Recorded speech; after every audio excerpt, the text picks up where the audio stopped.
misalnya tadi kan juga nyinggung nih masalah budaya organisasi dan lain sebagainya, terus juga masalah ya bisa beradaptasi kayak gitu. Nah Betul. sekarang kan lagi COVID ya Prof, Pak gitu.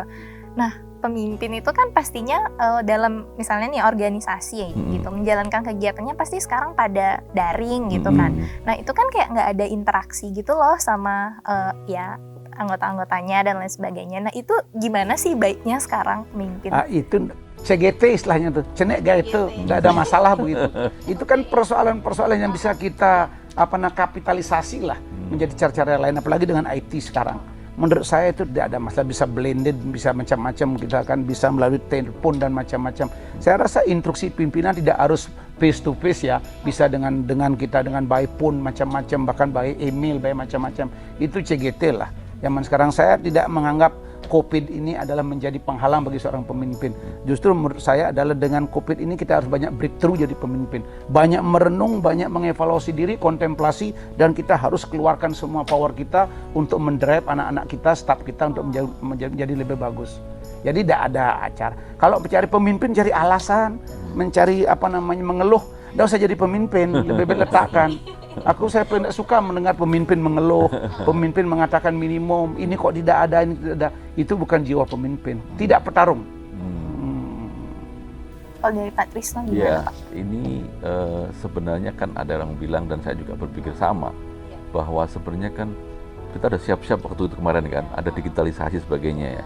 Mestinya 5-10 tahun yang akan datang.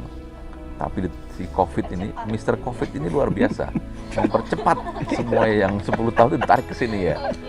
Tanpa COVID kita harus Namanya crash program. Crash program ditarik ke sini. Nah sekarang ada work from home, ada work from office.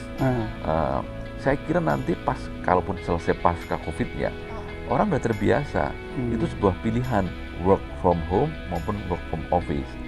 Gimana Trisno? Mana home, mana office? Ya kita lihat jenis pekerjaannya. Kalau memang pekerjaan mengharuskan dia di office, ya dia di office. Ada sebagian pekerjaan yang sebenarnya tidak perlu di office, tetap home juga. Dan kalau kita survei, ada survei itu kecenderungannya masih ada yang pengen ke kantor. Masih ada ya. Tidak apa-apa, kita mix aja Pak. Mungkin sehari dalam seminggu ketemu gitu kan. Ada hal-hal yang kompleks banget, kita perlu ketemu, that's fine. Nah, di luar ya, tidak harus kita.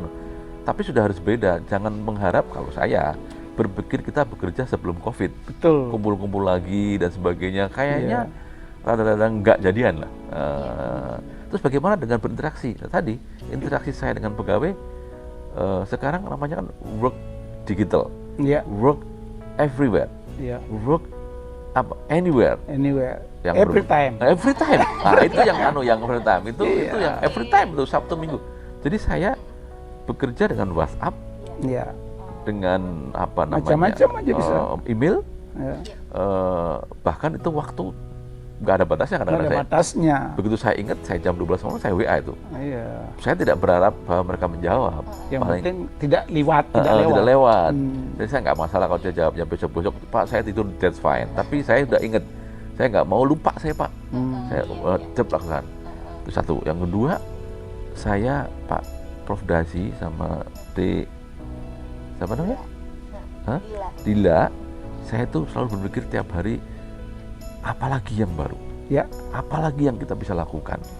Terus saya berpikir tiap hari, ini COVID begini, ini apa yang harus kita lakukan buat Bali lah, buat Bank Indonesia lah, buat masyarakat agar kita maju terus, progresif, nggak status quo.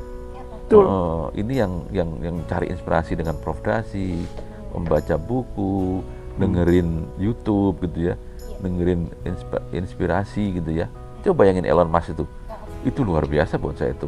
Tapi saya belum bisa menangkap pikiran-pikiran dia tuh. Out of the box. Out of the box gitu. Tapi tidak apa-apa, ada orang-orang seperti itu ya. Tapi orang-orang yang out of the box emang yang berhasil. Karena orang-orang yang terlalu perfect, zona aman, nunda pekerjaan itu kan orang yang gagal itu. Betul. Di zaman sekarang itu. Dan kunci buat anak muda buat saya adalah disiplin, Mas. Disiplin, ya. Wah, pokoknya satu kata, hilangkan malas. Pasti Anda sukses. Iya, benar. Kata Prof. Iya, apa yang saya katakan, sukses itu lebih gampang daripada membuka baju. Jadi apapun Anda sukses. Lebih gampang daripada buka baju. Hanya menghapus satu kata dalam hidupmu, malas. Harus disiplin. Harus disiplin. Iya. Mager kan? Iya. Harus disiplin itu waktunya. Disiplin, saya biar ini bagus sekali orang milenial seperti tidak itu ya, anak-anak saya segala. Tapi masalah disiplin Anda harus jangan lupa. Disiplin apa? Bangun pagi, mengerjakan, tidur diatur, mengerjakan tugas. Anda harus tetap disiplin. Tapi hal yang paling esensial di samping malas itu harus dihapus, perlu saya bagi sama anak-anak muda Pak Pris, adalah percayalah Anda. Tidak ada yang mampu merubah nasib Anda kecuali diri Anda sendiri. Ini adalah basic pikiran yang paling mendasar. Saya selalu menekankan pada anak saya, kepada lingkungan saya, ingat loh, kalau kamu menjadi pemimpin besar, menjadi orang hebat, menjadi apapun Anda, tidak peduli, whatever lah, yang penting kamu itu harus yakini, tidak ada bisa merubah nasib kita, termasuk orang tua kita. Kalau memang benar orang tua bisa merubah nasibnya, banyak orang tuanya hebat-hebat, anaknya tidak jadi apa-apa. Banyak orang yang tidak punya orang tua, yatim piatu, jadi hebat. Itu artinya memang diri kita sendiri. Jadi diri kita sendiri dengan kriteria disiplin tadi. Jadi orang, jadi hanya diri kita menentukan nasib kita. Dan mungkin mohon maaf, Gusti Allah lagi satu mungkin. Tujuh kita berusaha. Gusti Allah. Berdoa. Makanya jangan lupa doa, kan begitu. Jadi pemimpin juga begitu. Pemimpin itu berhasil apabila juga didukung dengan doa loh. Doa dalam arti praying, doa dalam arti satu dana, orang, alat. Jadi pemimpin juga berhasil harus didukung dengan doa. Doa dalam arti praying, sembahyang kita, doa dalam arti dana, orang, dan alat. Kalau tidak ada dana, pemimpin juga tidak bisa berhasil. Tidak ada orang, tidak ada buah alat, tidak bisa. Tidak buah alat, infrastruktur. Sama dengan saya lah, kepala LED, sama dengan Pak Tris. Jadi didukung oleh doa dalam arti untuk mendekatkan pada yang diwasa Tuhan Yang Maha Esa. Doa dalam arti dana, orang, dan alat itu. Itu juga menjadi instrumen kita mampu untuk berhasil. Artinya bukan baru ada saja, mampu mengelolanya. Ada orang dikasih uang banyak juga tidak bisa jadi apa-apa, kan itu ya kan. Pemimpin terukur dari itu juga. Orang kasih staf banyak juga banyak tidak mampu. Jadi kita mampu mengelola doa. Dana yang dioptimalkan, orang yang dimaksimalkan, ya alat yang benar-benar kita gunakan dengan tepat guna dan berhasil guna. Kayak itu Pak Terus kan? Iya. Banyak teori-teori anunya ya, ilmu. Ada satu lagi, ada satu pack ya, satu modul bilang begini, Anda mau sukses itu ada 4. Yang pertama, Anda harus punya kemampuan, tadi dia ngulangin ya, capability. Yang kedua, Anda harus kerja keras. Anda harus punya integritas. Yang satu ini, Pak Prof, saya masih win-win ya. Ada gini, keberuntungan. Setuju sih. Jadi fortune ya. Fortune ya. Atau karena ada orang pinter juga enggak sukses loh, Prof. Itu sebenarnya tadi itu dekat dengan Tuhan itu sebenarnya. Dan itu mohon maaf, tidak semua orang mendapatkan. Iya itu. Itu makanya. Yang kita anggap luck itu karena Tuhan memberikan. Tuhan memberikan dan itu harus diyakini dan yakin juga tidak semua orang dapat. Itu masalahnya.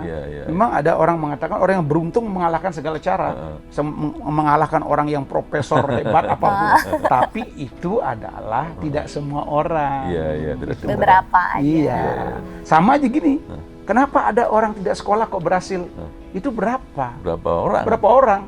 Tapi berapa orang yang sekolah berhasil? Banyak. Karena pendidikan adalah shortcut untuk merubah nasib. Iya, setuju. Iya, kan itu kan. Jangan diambil satu-satu. Jadi ingat waktu kecil saya tuh, kan saya dari orang nggak punya dulu kan.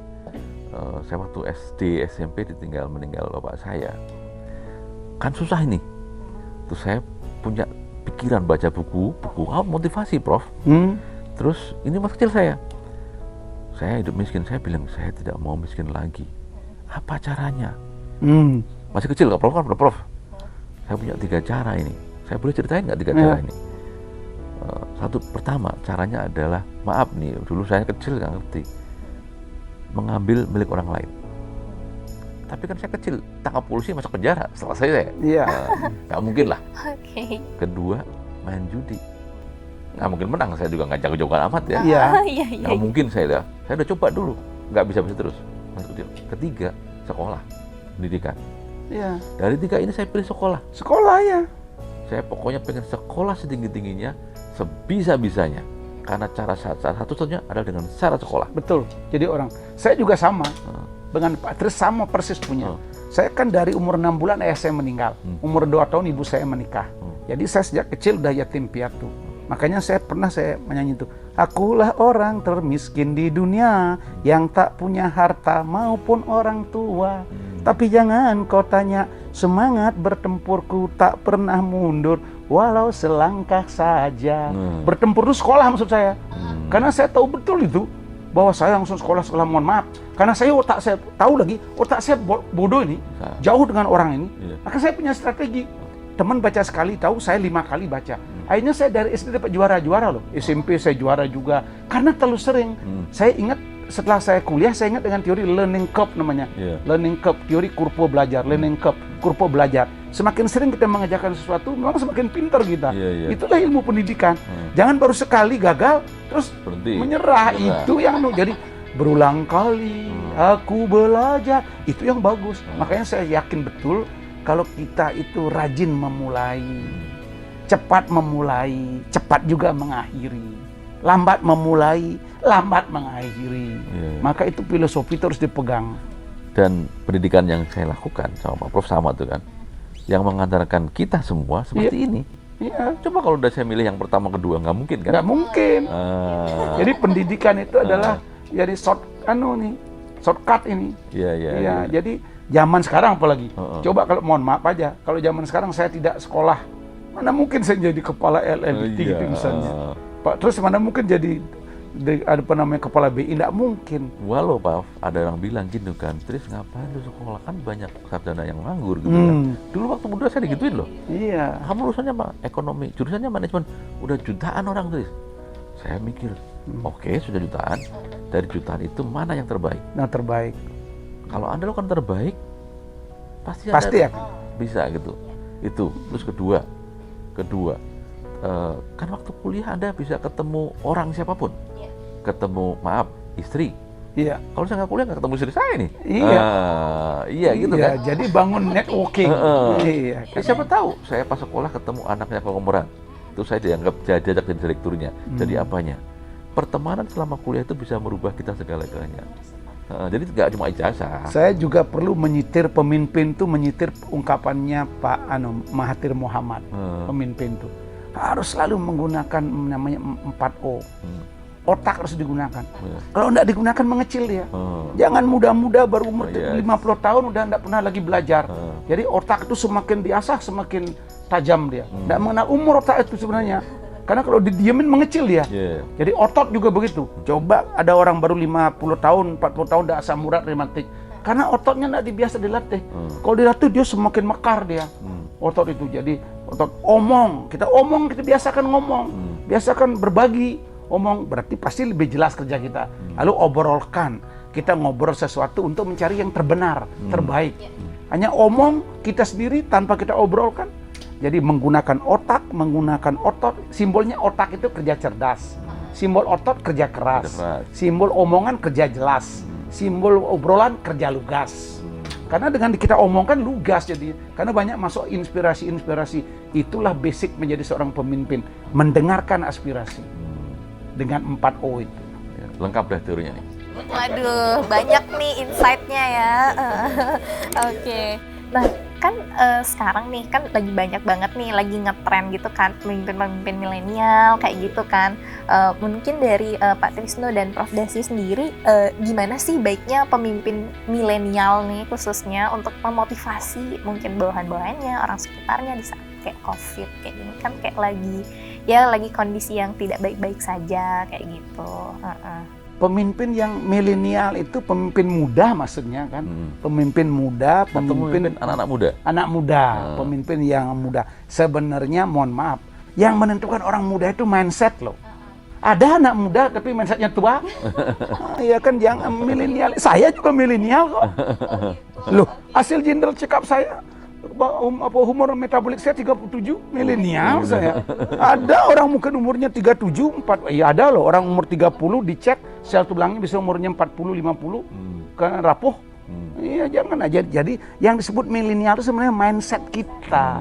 Jadi mindset kita itu ciri-ciri anak muda itu kan lentur, fleksibel, kreatif, inovatif, dinamis dan progresif. Itu ciri-ciri anak muda itu. Tidak kaku, tidak menang sendiri. Jadi pemimpin milenial adalah pemimpin yang akomodatif. Iya, kan pemimpin yang selalu melihat perkembangan sebagai sebuah proses untuk mencapai tujuan.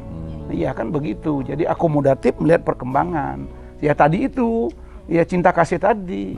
Ya pemimpin yang milenial kayak begitu. Jadi jangan baru muda dibilang milenial. Kalau muda dia penampilannya kayak tua, pikirannya jadul, fisiknya milenial, tetapi mindsetnya oldies. Ya kan begitu kan? Iya kan? Bener nggak? Bener sih. Loh, coba sekarang si Joe Biden. Joe Biden ya. Umurnya 78 Joe Biden itu. Iya kan penampilannya keren kan begitu kan. Jadi ada anak muda yang penampilannya lusuh begitu lalu dan sampai sikap dan pembawaan dan mindsetnya lusuh, apa juga disebut milenial? Tidak dong. Insight baru nih. Jadi mindset indikatornya. Iya. Benar nggak Pak Dres? Iya. Mungkin yang tanya sama Dinda tadi, bagaimana memotivasi anak-anak milenial di tempat kita kali ya. Tadi melengkapi Pak Prof ya, benar sih mindset sih ya. Tapi juga ada tadi, mungkin yang tanya tadi, bagaimana sih memimpin anak-anak muda yang sekarang banyak yang mudanya. Di tempat kami, Bank Indonesia itu sekitar mungkin di Bali 80-90% milenial ya. Ya umur yang lahir setelah 1984 kan, kalau boleh disuruh ya. Iya. 84 ke atas itu ya. 84 ke atas lah. Bagaimana ya kalau saya ya berikan mereka ruang untuk terbuka, inovatif, inspiratif, jangan kalau saya bilang jangan, nggak boleh, berikan kesempatan mengaspirasikan. Saya membiasakan, saya melakukan komunikasi semua level Pak. Jadi saya nggak berjenjang Pak. Betul. Mau yang baru saya WA dia juga, kamu pendapatnya gimana? Pendapatnya berapa? Pendapatnya gimana? Jadi saya semua saya buka gitu. Kadang-kadang kalau di sebuah grup WA, kalau ada yang senior, kalau saya WA kan nggak jawab. Nah, saya japri aja. Jawabannya ngomong Pak, jawaban ngomong. Diberikan supaya dia beraspiratif. Itu kayaknya juga bagus Prof ya. Betul. Kalau ada senior kadang takut kan, saya membuat egalitarian. Saya tidak ada jenjang yang terlalu kuat lah, apalagi di perusahaan-perusahaan mirip-mirip. Membaur saya itu. Iya. Sekarang anak muda itu kan kita ajak mereka berlari kencang dalam konteks adalah untuk mengejar sesuatu perubahan yang begitu cepat, yang disruption ini. Karena kan barang siapa yang tidak berlari kencang dan cepat, ya kan dia akan digilas oleh disruption. Maka karena kalau udah lari kencang dan cepat itu dalam konteks jangan diartikan seperti kita pelari. Itu kita memprepare diri kita, memprepare diri anak muda ini. Anak muda sekarang kalau memprepare dirinya dengan kecakapan yang saya sebutkan tadi, human skill, conceptual skill, design skill, managerial skill, technical skill, soft skill, personal skill, grooming, dan spiritual skill, siapa yang pakai? Tapi kalau itu yang dipersiapkan, everything okay lah. Karena begini, sekali lagi saya katakan, anak muda itu harus mulai sekarang itu lebih dominan menjadi contoh. Jangan hanya memberi contoh saja. Anak muda di zaman sekarang itu harus sudah berani melampaui batas-batas yang lama dicapai oleh zaman orang tua. Ya kan umur 40 baru mapan, sekarang tidak ada. Bila mana umur 18 mapan. Itu bagus karena peluang ada. Benar nggak Pak Tris? Karena peluang ada, kesempatan ada. Makin cepat makin bagus. Makan ketupat ikan gabus, semakin cepat semakin bagus. Jangan makan ketupat ikan lele, sudah lambat lagi bertele-tele. Tidak ada kamu anak muda itu. Iya kan? Menurut saya begitu Pak, benar nggak? Iya, ikan sepat, ikan gabus tadi. Boleh ikan sepat, ikan gabus, makan ketupat, ikan gabus juga boleh. Ciri anak muda itu kan berlari sekencang-kencangnya. Dan jangan pernah jatuh pada lubang yang sama, karena kuda pun tidak pernah jatuh pada lubang yang sama. Nah itu pembelajaran artinya. Ya kan? Itu ciri anak muda itu. Jadi pemimpin anak muda sekarang itu menurut saya itu jangan menunggu lagi 35 baru saya jadi pemimpin. Alah, tidak ada kata gitu.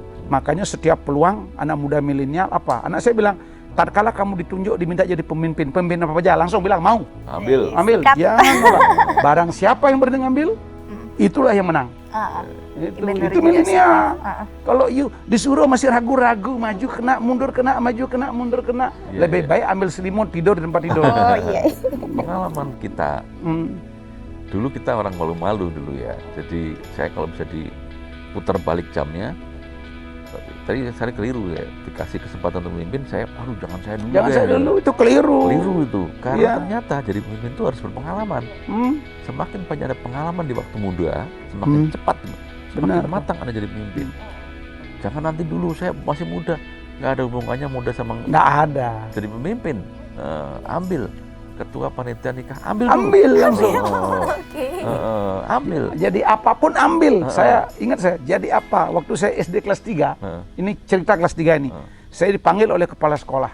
Siapa yang mau jadi pemimpin upacara bendera? Saya bilang saya. Apa motif saya waktu SD kelas 3 menjadi pemimpin upacara itu? Karena saya sehari-hari ditendang-tendang oleh kakak saya kelas 4, kelas 5, kelas 6.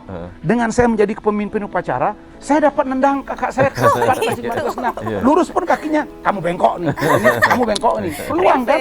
Jadi apa? How to use and how to keep opportunity kan begitu kan. Jadi menggunakan dan menangkap kesempatan. Karena tidak akan pernah orang menawarkan kita 2-3 kali. Iya, sekali saya jadi apa aja disuruh kalau menurut saya ini adalah progresif saya ambil. Iya, Tidak kalau ada kesempatan kedua Pak ya? Nggak ada kesempatan 2 kali itu. Datang itu hal yang sama loh. Sama. Nggak ada. Kita ambil, Makanya harus berani. Makanya modal tadi itu 3K, kemauan, kemampuan dan keberanian. Harus itu. Pemimpin yang paling utama itu keberanian. Jadi kalau boleh kami teruji sama dengan Pak Tris ini, ya kami termasuk orang-orang yang berani. Iya, kan tidak masalah.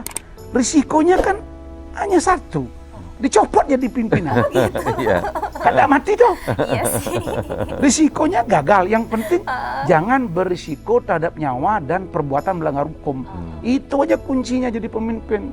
Kalau 2 hal itu berisiko pada nyawa, kasihan. Anak masih kecil. Kalau Pak Tris kasihan istri, anak masih kecil, iya kan. Kalau saya peluang nikah nanti hilang, kan begitu. Jadi ambil risiko, yang penting tidak nyawa dan tidak melanggar hukum dan tidak menjalimi orang lain. Benar nggak Pak Tris? Iya, betul.